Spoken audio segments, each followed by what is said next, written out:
Hello everyone, আপনারা সবাই কেমন আছেন? এখন আমরা চলে এসেছি একদম মাঠে। চারিদিকটা একদম অন্ধকার হয়ে আছে। আর এখন আমরা করব চিকেন শিক কাবাব। আজ ঠান্ডাটাও না খুব জোরালো পড়েছে, আর বাইরেও প্রচুর শিয়াল ডাকতেছে। এই শীতের সন্ধ্যায় গরম গরম ধোঁয়া ওঠা কয়লায় পোড়ানো শিক কাবাব খেতে সেই লাগে। চিকেন শিক কাবাব করার জন্য 500 গ্রাম বোনলেস চিকেন নিয়ে নিয়েছি। এবার এতে একে একে মশলা মাখিয়ে নেব। এবার এর মধ্যে দিয়ে দেব লবণ, একটা লেবু কেটে দিয়ে দেব।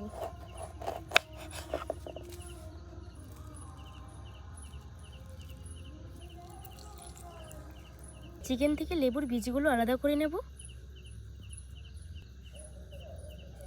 দিয়ে দেব লঙ্কার গুঁড়ো, হলুদের গুঁড়ো, গোলমরিচের গুঁড়ো, জিরে গুঁড়ো, রসুন বাটা, আদা বাটা।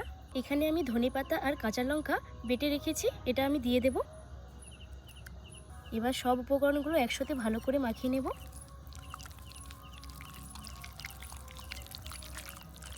আমার হাতের কাছে টক দই ছিল না বলে আমি টক দই দিইনি। আপনাদের কাছে টক দই থাকলে অবশ্যই দেবেন। এটা 30 মিনিটের জন্য রেস্টে রেখে দেবো। এটা এদিকে রেস্টে থাক, ততক্ষণ ওইদিকে কয়লার আঁচ জ্বালিয়ে নেব।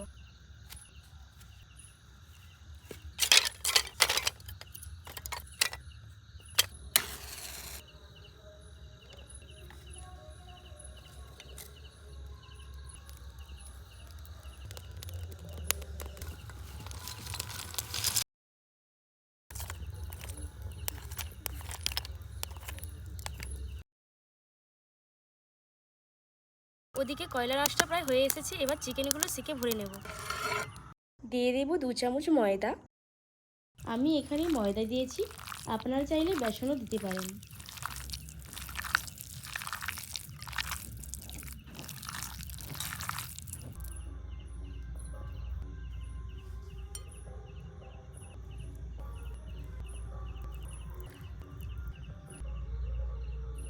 আমি চিকেনগুলো শিকগুলোতে ভরে নিয়েছি।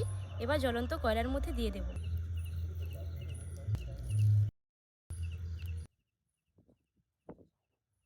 উপর থেকে অল্প অল্প তেল ব্রাশ করে নেব।